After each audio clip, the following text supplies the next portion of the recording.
What if Raj and DK made retro Mirzapur? What would it look and feel like if they crafted their own gangster universe of drug lords, deadly killers, unlikely heroes, and lovable, opportunistic idiots in way over their heads? The result is their new Netflix series, Guns and Gulaabs. Damn, 2 Raj and DK shows in a single year, we are majorly spoiled. Guns and Gulaabs. Warning, mild spoilers ahead for the first episode of the series. Set in the early 90s, Guns and Gulaabs is Raj and DK's ensembliest show yet, to the extent that there's no clear protagonist. There's no single Shrikant Tiwari or artist here. Instead, it follows a handful of morally crooked key figures in a lawless land, something that gives the show a wider canvas to play within but less focus. But let's meet our players. The series is set in the fictional town of Gulabganj, where the big business is the illegal harvesting and production of opium. The town is run by drug lord Ganchi, played by the late, great Satish Kaushik. Ganchi runs the show along with his son Jugnu, aka Chotu, played by a fascinating Adarsh Gourav. Jugnu's desperate to burst out of his father's shadow and prove he's got what it takes to step up and take charge. There's also the new, seemingly incorruptible, no-nonsense narcotics cop in town, Arjun Verma, played by a solid Dulquer Salmaan. Arjun is here to shake up the status quo, cripple the drug trade, and put the gangsters in their place. And then there's the matter of mild-mannered mechanic Tipu, played by a delightfully endearing Rajkummar Rao. Tipu also goes by Pana Tipu for reasons I'll leave you to discover for yourself. Despite his late father, the deadly Babu Tiger, being a big dog in Ganchi's operation, Tipu's always kept away from criminal affairs, opting for the simple life. Until, of course, unforeseen circumstances throw him into the family business. Along with writers Suman Kumar and Sumit Arora, Raj and DK once again create a deliciously wacky world of casual violence, utter lunatics, and glorious possibility. You gotta love the delectable little details of a Raj and DK universe. Like the fact that the goons of Gulabganj are always at odds with the gangsters of the neighboring village of Sherpur, which is also in the Afim business. To the extent that there's a dhaba right on the border of the two villages with a chalk line running through it, which neither side is allowed to cross. But of course, they do, leading to a steady stream of brawls and bar fights.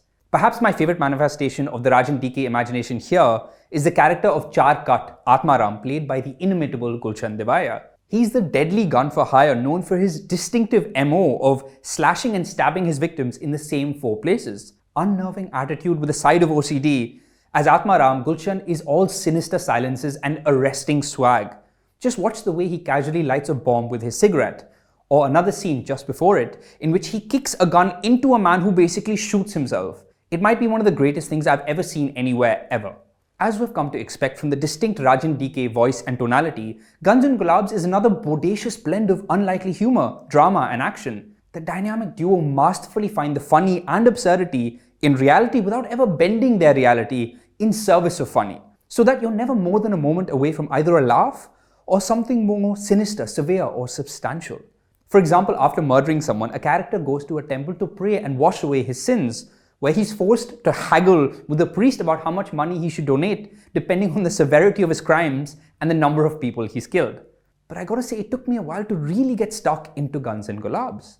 Early on, I found myself enjoying the tone, energy, and possibility of this playful world more than the story and characters that inhabit it.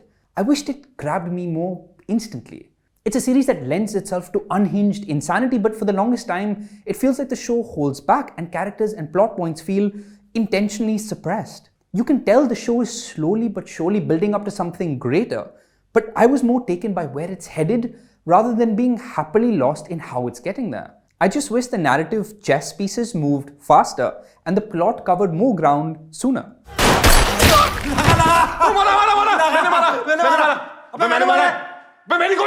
Guns and Gulaabs is never not engaging, considering Raj and DK are 2 of our most formidable storytellers, but there's a certain stagnancy to the narrative for much of the first few episodes. The show also feels somewhat scattered and fragmented because of how it unfolds on 4 somewhat overlapping fronts.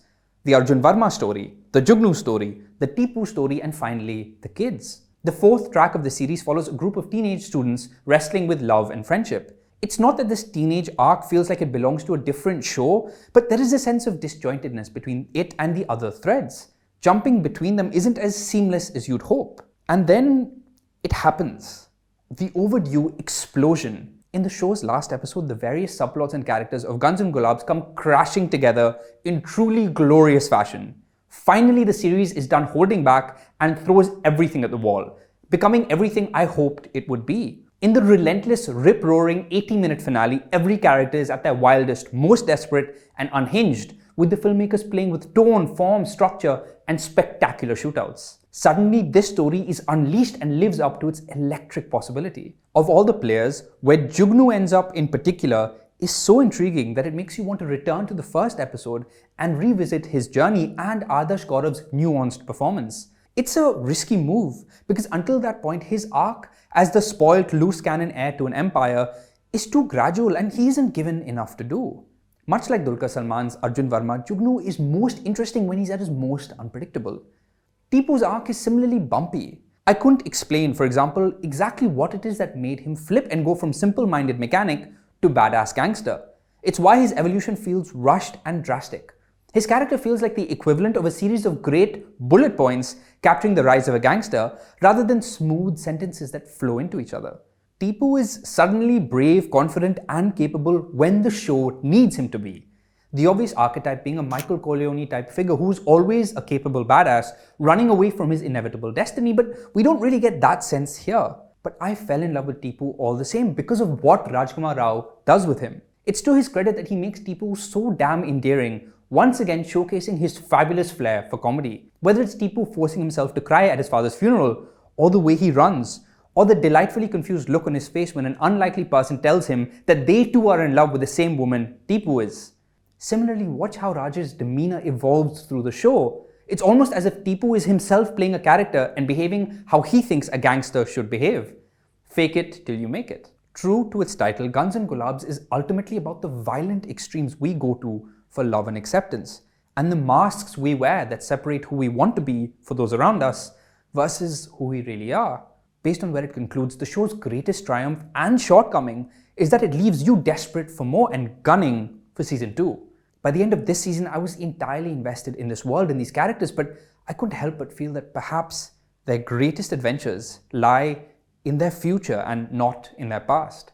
You can watch Guns And Gulaabs on Netflix.